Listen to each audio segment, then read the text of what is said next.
Hello hello hello. हाँ कहाँ जी। जा रहे हैं आप? भाई मेरी कंट्री हो गई डिसाइड, मैं चला कनाडा। पर ऑप्शंस क्या क्या है हमें भी तो बताओ, हमने भी कनाडा ही डिसाइड किया है। ओहो, अभी तक आपको पता नहीं है ऑप्शंस? तो चलो आज की वीडियो में मैं आपको बताता हूँ कनाडा जाने के क्या क्या ऑप्शंस आपके पास हैं। चलो।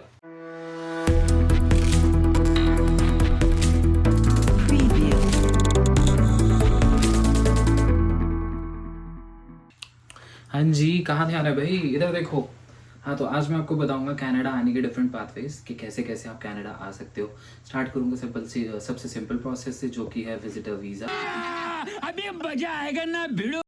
तो विजिटर वीज़ा जो हमारा होता है वो एक टेम्प्रेरी विजिटर परमिट होता है, एंड उसके बेसिस पे आप कनाडा के अंदर एज अ टूरिस्ट आ सकते हो, किसी फैमिली विजिट के लिए आ सकते हो, एक स्मॉल बिजनेस ट्रिप के लिए भी आ सकते हो, बिकॉज इस वीज़ा पे आप कनाडा आके 180 दिन तक यहाँ पे रह सकते हो।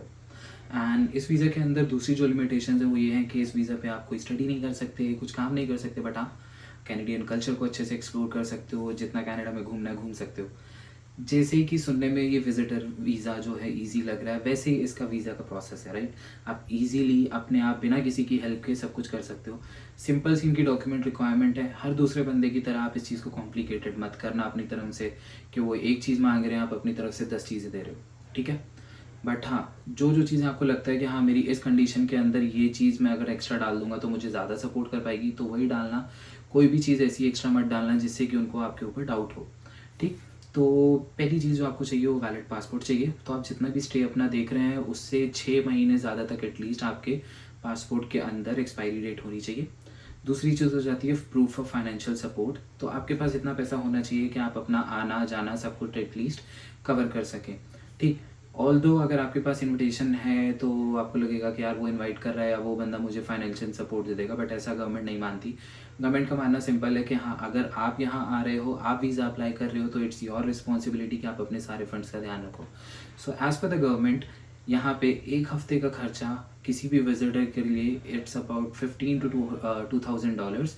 सो 1500 से $2000 एक हफ्ते का आपको अपने अकाउंट में लेके चलना है। तो अगर आप 2 हफ्ते के लिए आ रहे हो तो आपको $3000, एक महीने के लिए आ रहे हो तो $6000। इसी तरह से ये सारे फंड्स आपको मान के चलने हैं, और अच्छा रहेगा कि आप इसका डबल दिखाते हो। जितना ज़्यादा उतना बेटर, उतना आपके फाइनेंशियल फंड्स स्ट्रॉन्ग दिखेंगे। एंड अपार्ट फ्रॉम दिस, अगर आपके ऊपर कोई डिपेंडेंट है तो ठीक है। डिपेंडेंट के केस में आपको अपने अकाउंट के अंदर कुछ ऐसा शो करना है, या उनको कोई कार्ड दिखाओगे या कुछ कहोगे तो जस्टिफाई कर देना कि मेरे ऊपर ये डिपेंडेंट है और इनके लिए मैं इतने फंड्स यहाँ पे छोड़ के जा रहा हूँ कनाडा आने से पहले, ठीक है। तो प्रूफ ऑफ फंड जितना स्ट्रॉन्ग कर सको कर लो। उसके बाद ties to your home country. Home country में टाइज दिखाने के लिए देखो, फैमिली पेरेंट्स सबके हैं, तो वो तो सबके केस में तब भी लोग देखते हैं कि हाँ हमें रिफ्यूज़ल आ रहा है इस बेसिस पे कि आपकी जो कैनेडियन मतलब आपकी जो होम कंट्री है उसके अंदर टाइज अच्छे नहीं है। तो आप क्या ऐसा स्टैंड आउट कर सकते हैं कि आपकी फ़ाइल को वो रिजेक्ट ना करें। सो बेसिकली अगर आपके पास कोई एम्प्लॉयमेंट है कि आप कहीं पे जॉब करते हो और वहाँ से आप दिखा सकते हो कि हाँ मेरे को मतलब आपकी कंपनी वाले एक लेटर हेड पे लिख के दे रहे हैं कि ये बंदा कनाडा इतने दिन के लिए जा रहा है और हमें इसके जाने से कोई इशू नहीं है, और ये इतने दिन बाद मतलब आने के इस तारीख से वापस ऑफिस में ज्वाइन कर सकता है। तो एक थोड़ा रिलायबल चीज़ हो जाती है कि हाँ कंपनी वालों को पता है ये काम करता है। बट उस कंपनी के केस में आपको अपनी सैलरी स्लिप्स वगैरह वो सब दिखानी पड़ेगी, ठीक है। बात आ जाती है फैमिली की। तो अगर आप मान लीजिए पेरेंट है, राइट, आपके बच्चे वहीं पे हैं, आप यहाँ पे आ रहे हैं, तो एक ये अच्छा पॉजिटिव साइन है कि हाँ मेरे बच्चे वहाँ पे हैं और मैं यहाँ पे आ रहा हूँ, तो मेरा जो स्टे है वो टेम्प्रेरी है, मैं वापस अपने बच्चों के पास ऑब्वियसली जाऊँगा, अपनी फैमिली के पास जाऊँगा। अगर आपके नाम पे कोई प्रॉपर्टी है वो और अच्छी चीज़ है। आपके नाम पे कोई एसेट्स हैं लाइक कार है, या आप एक बिज़नेस ओनर हैं जहाँ पे आप अपना GST सर्टिफिकेट दिखा सकते हैं, वो भी बहुत अच्छी है। ये सारी चीज़ें जो हैं वो आपके इंटेंट को क्लियर करती हैं कि हाँ इसके पास वजह है वापस जाने की अपने स्टे के बाद, ठीक है। इसके बाद एक चीज़ होती है जो हम बहुत ज़्यादा मिस कर जाते हैं, वो होता है क्लियर क्रिमिनल रिकॉर्ड। ऑल्दो ये रिक्वायरमेंट गवर्नमेंट की तरफ से क्लियरली जस्टिफाइड नहीं है, बट हाँ अगर हम दिखा पाएँ कि हाँ भाई मेरा बैकग्राउंड जो बिल्कुल क्लियर है, तो उससे बेस्ट क्या होगा। एंड ये इतना कॉस्टली चीज़ भी नहीं है, थोड़े से पैसे लगते हैं और वो इजीली आपका हो जाता है। तो मैं कहूँगा कि भाई ये करवा के चलो विजिटर वीज़ा, क्योंकि 6 महीने से कम टाइम के लिए ही आपको आने की एलिजिबिलिटी देता है। तो आपको कोई मेडिकल एग्जामिनेशन की रिक्वायरमेंट इस केस की नहीं है। दे माइट आस्क यू, तो जब वो आपको डिमांड करें तो उस टाइम आप उसे फुलफिल कर सकते हैं, मेडिकल करा के दे सकते हैं, ठीक है। बट अपनी तरफ से कुछ मत कराना। एंड यहाँ पे मैं आपको कुछ थोड़ी सी चीज़ें बताना चाहूँगा कि हाँ, एप्लीकेशन प्रोसेस जैसे मैंने आपको कहा कि आप खुद कर सकते हो, बहुत इजी है यार, झंझटों में मत पड़ो एजेंट वगैरह के किसी के, क्योंकि यहाँ पे क्या आता है, अलाइनमेंट की दिक्कत आती है। आपके एजेंट ने कुछ ऐसी चीज़ें लगा दी जो आपको पता ही नहीं है, हो सकता है इमिग्रेशन पे आपसे पूछी जाए तो दोनों चीज़ें मैच नहीं होगी, ठीक है। तो कोशिश करो कि आप अपनी ये वाली फाइल एटलीस्ट खुद लगाओ। मैंने अपनी फैमिली में लगभग 7-8 लोगों के विजिटर वीज़ा खुद लगाए हैं, सबको इनविटेशन देके अपने आप सारा फाइल प्रोसेसिंग किया है, सारे डॉक्यूमेंटेशन वगैरह खुद करें, एंड किसी भी फाइल पे कोई रिफ्यूज़ल नहीं है, ठीक है। तो जब मैं कर सकता हूँ तो आप भी कर सकते हो, सिर्फ आपको अंडरस्टैंडिंग चाहिए, जो कि मैं आपको इस वीडियो के थ्रू दे रहा हूँ। एंड डॉक्यूमेंटेशन मैं आपको सारी बता चुका हूँ। अगर आपको लेटर ऑफ इन्विटेशन मिल जाए देन इट्स गुड, अगर ना मिले तो मैंडेटरी नहीं है। होटल बुकिंग पे यार मत लगाना, सीधी सी बात है, होटल बुकिंग के ऊपर मत लगाओ। बायोमेट्रिक्स ऑब्वियसली 10 साल का बायोमेट्रिक होता है, वो आपको करवाना ही पड़ेगा, पर अगर पिछले 10 साल के अंदर आपने बायोमेट्रिक दे रखा है VFS को, तो आपको बायोमेट्रिक की ज़रूरत नहीं है। इंटरव्यू हो सकता है वो आपको बुलाएं, हो सकता है नहीं भी बुलाएं, डिपेंड करता है केस टू केस। अब मैं आपको कुछ यहाँ पे सक्सेस टिप दूंगा, ठीक है।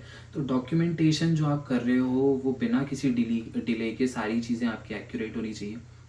जैसे कि कई चीज़ हम गलती करते हैं कि बैंक स्टेटमेंट हमारी स्टेबल नहीं होती, तो कोशिश करो बैंक स्टेटमेंट जो है एटलीस्ट 3 महीने की ऐसी हो जिसके आपके जो फंड्स हैं वो रेगुलेटेड दिखते रहें कि हाँ, इतना फंड ये बंदा 3 महीने से होल्ड करके रख रहा है। कहते हैं 6 महीने, बट 3 महीने की अगर वो लगा दो कि मान लो 6 महीने आपने नहीं करा, अभी फंड्स डालें, तो 3 महीने का दिखा दो। अगर आप 3 महीने नहीं दिखा पा रहे हैं तो भी कोई डरने की बात नहीं है। 3 महीने नहीं दिखा पा रहे तो अपने बैंक जाओ, बैंक जाके उन्हें बोलो कि मुझे बैंक का स्टेटमेंट दे दो, तो वो आपको एक अपने लेटर हेड के ऊपर लिख के दे देंगे कि इस बंदे के बैंक अकाउंट के अंदर आज की तारीख में इतने पैसे पड़े, वो भी लगा सकते हो, ठीक है। उसके बाद है इंटेंशन बिल्कुल क्लियर होनी चाहिए कि आप क्लियरली बताओ कि मेरा पर्पस ऑफ विजिट क्या है। अगर टूरिज्म है तो पूरा आइटनरी उस हिसाब से दो, अगर फैमिली विजिट है तो आइटनरी उसी हिसाब से दो। इनको एक एक डिटेल चाहिए। मान लो मैंने दिखाया है कि मैं 10 दिन के लिए जा रहा हूँ, तो मुझे एक आइटनरी लगानी है जिसमें मैं दिखाऊंगा कि पहला दिन मैं एयरपोर्ट पे आया, एयरपोर्ट से आने के बाद मैं कहाँ रहूँगा, उसके बाद मैं कहाँ जाऊँगा, उसके बाद मैं कहाँ जाऊँगा, और ये मेरा लास्ट डे, इस दिन मैं फ़्लाइट लेके वापस आ जाऊँगा। पूरा आपको शो करना है ताकि आपका इंटेंट क्लियर रहे, तो ये बंदा बीच में कहीं पे भी गायब नहीं होने वाला है। तो ये पूरा उनको पहले ही दे दोगे तो उनको एक थोड़ा सा रिलैक्सेशन होगा कि यार बंदा सारी चीज़ें बता रहा है, इसको सारी चीज़ें पता है, तो फाइल में कोई झोल नहीं है, ठीक है। और अर्ली एप्लीकेशन, ये एक बहुत ज़रूरी चीज़ है, क्योंकि देखो इमिग्रेशन की वेबसाइट पे जाके आप चेक कर सकते हो कि किसी भी एप्लीकेशन के लिए, लाइक विजिटर वीज़ा की एप्लीकेशन के लिए कितना टाइम लग रहा है। मान लो 6 महीने लग रहे हैं, या 2 महीने लग रहे हैं, या 3 महीने लग रहे हैं, जितने भी लग रहे हैं उसका डबल टाइम पहले अपनी एप्लीकेशन लगा दो, क्योंकि कभी कभार क्या होता है कि फ़ाइल डिले हो जाती है। अब मान लो किसी की शादी के लिए मैंने विजिटर वीज़ा लगाया था, ठीक, तो अब मान लो शादी है 2 महीने बाद, मेरा रिज़ल्ट आ रहा है 3 महीने बाद, मतलब रिज़ल्ट आने से पहले ही शादी निकल गई है, तो मेरा इंटेंट गलत हो गया, ठीक। तो उस चीज़ से थोड़ा सा बचो, जितना अर्ली स्टार्ट कर सकते हो उतना अर्ली स्टार्ट करो, ताकि अगर इफ़ इन केस रिफ्यूज़ल भी आ जाता है तो आप उसको क्वेश्चन करके दोबारा अप्लाई कर सकते हो। इतना था। अगर इससे ज़्यादा और डिटेल्स चाहिए आपको विजिटर वीज़ा के बारे में तो मुझे कमेंट सेक्शन में बता देना, एंड मैं एक डिटेल्ड आपको वीडियो दे दूंगा कि विजिटर वीज़ा कैसे अप्लाई करना है, क्या क्या डिफरेंट डॉक्यूमेंट्स हैं जो आपको चाहिए, सारी चीज़ों के बारे में बता दूंगा।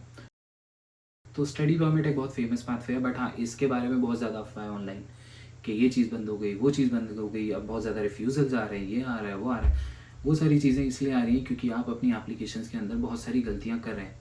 तो जैसे कि स्टडी परमिट के बारे में सब जानते हैं कि कनाडा के अंदर एजुकेशन के थ्रू आना एक पॉपुलर पाथवे है, ठीक है। और कुछ लोग इस पाथवे को इसलिए भी टेक करते हैं ताकि वो यहाँ से नेक्स्ट स्टेप पे जा सके, जो कि होता है work permit and then permanent residency. So एक स्टडी परमिट आपको अलाउ करता है कि एज एन इंटरनेशनल स्टूडेंट आप यहाँ पे आएँ, एक डेजिग्नेटेड इंस्टीट्यूट में पढ़ाई करें, और फिर आपको पढ़ाई के बाद यहाँ पे वर्क परमिट की अपॉर्चुनिटी मिले और आप उसके बेसिस पे अपना वर्क एक्सपीरियंस गेन करें। सो एलिजिबिलिटी क्राइटेरिया यहाँ पे भी बहुत सिंपल है, ठीक है। आपको सिर्फ एक अब के हिसाब से आपको एक एक्सेप्टेंस लेटर चाहिए, तो आपको किसी भी DLI इंस्टीट्यूट, DLI मतलब डेजिग्नेटेड लर्निंग इंस्टीट्यूट से आपको एक एक्सेप्टेंस लेटर चाहिए। क्योंकि पहले क्या हुआ था यार, यहाँ पे ना बहुत सारे प्राइवेट कॉलेजेस खुल गए थे, एंड लोगों को क्या हो रहा था कि वहाँ से तो एक तरह से बूम था ही कि हाँ हमें कनाडा जाना है, कनाडा जाना है, कनाडा जाना है। बट यहाँ पे भी इतना ज़्यादा इनको क्या हो गया था, यूनिवर्सिटीज़ को, कि पैसा आने का एक सोर्स हो गया था कि बस एप्लीकेशन लेते जाओ, नो मैटर आप उतने बच्चों को अपने कॉलेज के अंदर ले भी सकते हो कि नहीं। अब मान लो मेरे पास सीट तो है 200 लोगों को पढ़ाने की और मैंने एप्लीकेशन ले ली है 1000 बंदों की, 1000 में से मैं 800 वैसे रिजेक्ट कर दूंगा क्योंकि मुझे एप्लीकेशंस के पैसे तो आ ही रहे, ठीक। और नहीं भी आ रहे हैं तो मैं क्या करूँगा, मैं मान लो 1000 मैंने एप्लीकेशन ली, उसमें से मैंने 500 बच्चे सेलेक्ट कर लिए, तो 200 बच्चों को मैं एक बार में पढ़ा रहा हूँ, 300 को मैंने मिसमैच करके ऑनलाइन क्लासेस देना स्टार्ट कर दिया, ठीक है। तो ये चीज़ भी बहुत ज़्यादा हो रही थी। इसके बाद है प्रूफ ऑफ फाइनेंशियल सपोर्ट। यहाँ पे क्योंकि आप यहाँ पे रह रहे हो तो आपको ट्यूशन फीस कवर करनी है, लिविंग एक्सपेंसेस कवर करने हैं, और यहाँ पे भी आपको दिखाना होता है कि मैं स्टडी करके वापस जा रहा हूँ। ऑल्दो जाता कोई नहीं है, ऑब्वियसली उन्होंने ही जब कर रखा है कि स्टडी के बाद आप वर्क परमिट ले सकते हैं, तो उन्हें भी पता है कि आप नहीं जाओगे, बट हाँ फिर भी वो मांगते हैं कि हाँ स्टडी के बाद आप वहाँ पे जाने के इंटेंशन से आओ कि स्टडी परमिट है, तो स्टडी परमिट कंप्लीट करके मैं अपनी स्टडीज़ कंप्लीट करके वापस चला जाऊँगा। तो वो इंटेंट आपको अपनी फाइल के अंदर दिखाना है। तो जब भी आप SOP राइट कर रहे होंगे तो इस चीज़ का बिल्कुल ध्यान रखना है कि आप वहाँ पे जस्टिफाई करें कि कैसे मेरा जो कोर्स है मेरे फ्यूचर गोल से अलाइन होता है, और कैसे मैं यहाँ से स्टडी करके वापस जाऊँगा और अपनी कंट्री में कंट्रीब्यूट करूँगा। एक पूरा पाथवे होना चाहिए कि अच्छा मैं आ रहा हूँ तो इसलिए आ रहा हूँ, मैं ये पढ़ रहा हूँ तो इसलिए पढ़ रहा हूँ, मैं वापस इसलिए जाऊँगा क्योंकि वहाँ वापस जाके मेरा ये बेनिफिट है, या इस तरह से मैं और ग्रो कर सकता हूँ, ठीक है। तो ये बात होगी। और प्रूफ ऑफ फंड के लिए सिंपल सी चीज़ है, हाँ मैंने देखा है कि GIC की जो कॉस्ट है वो इन्होंने डबल कर दी है, बट डबल इसलिए कर दी है क्योंकि सारी चीज़ें महंगी भी हो रही हैं, राइट। तो उन सब चीज़ों को मद्देनज़र रखते हुए, एंड मेजर जो यहाँ पे GIC की कॉस्ट को डबल करने का रीज़न है वो ये है कि पहले जो जिस टाइम पे मैं आया था, ऑब्वियसली अभी से पहले तक आपको वर्क अलाउंस जो थी उन्होंने वो 40 घंटे कर दी थी, तो यानी कि 20 घंटे के कंपैरिजन में आप एक हफ्ते में 40 घंटे काम कर पा रहे थे। तो पूरे महीने में भी अगर देखा जाए तो आप एक तरह से डबल काम कर रहे थे। तो जब आप डबल काम कर रहे थे तो आपको जो GIC थी वो आधी चाहिए थी, ठीक। अब आप जब काम ही आधा चाह रहे हो, करने वाले हो, तो आपकी अर्निंग आधी हो गई यहाँ पे रहते रहते, तो जो फंड्स बाकी के वो कहाँ से आएंगे, तो वो आपको GIC के अंदर यहाँ पे दिखाने क्या मैं पहले ही बाकी के पैसे लेके आ रहा हूँ क्योंकि आप लोगों ने जो यहाँ पे मुझे काम करने के अलाउंस है वो कम कर दिया है। उसके बाद काफ़ी बंदे कहते हैं कि यार लैंग्वेज प्रोफिशिएंसी की, यार क्यों क्यों क्यों मुझे इंग्लिश आनी चाहिए।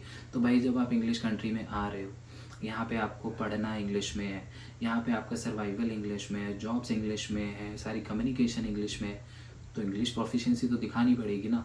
और ये भी एक रीज़न है कि किस वजह से सब कहते हैं कि हमें जॉब नहीं मिल रही, जॉब नहीं मिल रही, जॉब नहीं मिल रही।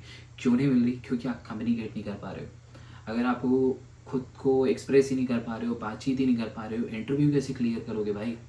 और इंटरव्यू क्लियर नहीं हो रहा है तो कैसे एक्सपेक्ट कर रहे हो कि आपकी जॉब लग जाएगी? ठीक है। तो लैंग्वेज प्रोफिशिएंसी में IELTS में आपको हाँ मिनिमम 6 अब दिखाना होता है, ठीक है।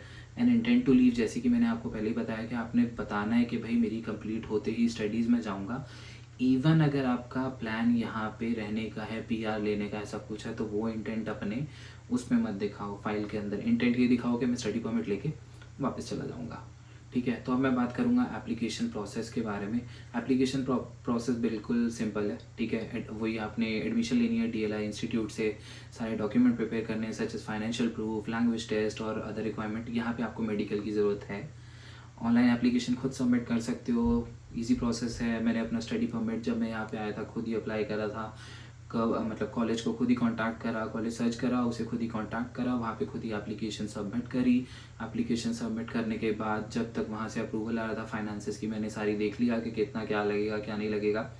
तो इन द मीन टाइम सारी चीज़ें ऑब्वियसली हर चीज़ प्लानिंग से होगी, तो पूरा प्लान करके चलना, ठीक है। और उसके बाद आपके वही बायोमेट्रिक एंड मेडिकल एग्ज़ाम हो गया।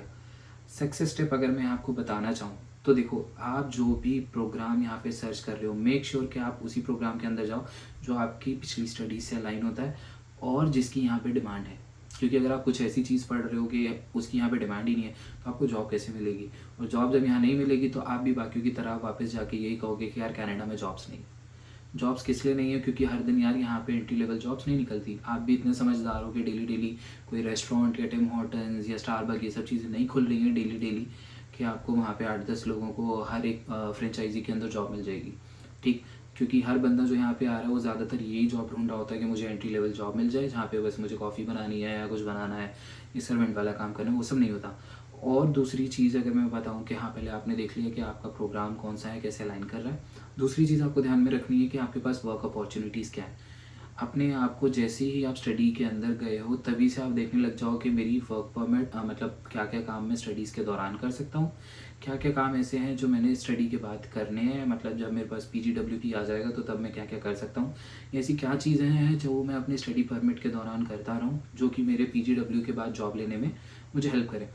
एंड क्योंकि पॉलिसीज़ बदल रही हैं 2025 के अंदर कैप हो गया इंटरनेशनल स्टूडेंट पे और ऐसी सारी कई रिक्वायरमेंट्स आ रही हैं हर प्रोविंस टू प्रोविंस। सो आई से कि IRCC की वेबसाइट कंटिन्यूसली चेक करते रहना, जब भी आपको अप्लाई करना है एटलीस्ट उस टाइम तो आप चेक कर ही लेना, ठीक है। और आपको प्रोविंशियल और टेरेस्ट्रियल अटेस्टेशन लेटर अब चाहिए 2025 से। तो आगे चल के अब हम बात करते हैं वर्क परमिट के बारे में। सो वर्क परमिट का भी यार मैं कहूँगा यार हर चीज़ प्रीटी सिंपल है। पता नहीं क्यों लोगों ने अफवाह उड़ा रखी कि ये ख़राब हो गया, वो ख़राब हो गया, अब हम नहीं आ सकते, ये वो, ऐसा कुछ नहीं है। कुछ चीज़ें बंद हुई हैं तो कुछ चीज़ें खुल गई भी हैं, ठीक है। तो कनाडा के अंदर वर्क परमिट बहुत तरीके के होते हैं, ठीक है। फॉरेन नेशनल्स जो भी यहाँ पे आना चाहते हैं, कनेडियन वर्क एक्सपीरियंस लेना चाहते हैं और या फिर वर्क एक्सपीरियंस को एज एन एंट्री पॉइंट ढूंढ रहे हैं कि कनाडा में वर्क परमिट पे आएँ और वर्क परमिट पे थोड़ा एक्सपीरियंस लेके फिर PR के लिए अप्लाई कर दें, तो उनके लिए ये सेक्शन बहुत अच्छा होने वाला है, ठीक है। तो पाथवेज में क्या है कि यहाँ पे एक तरह से भी जो डायरेक्ट वर्क परमिट पे आ रहा है तो उसको हम कहते हैं यहाँ पे टेम्प्रेरी फॉरेन वर्कर प्रोग्राम।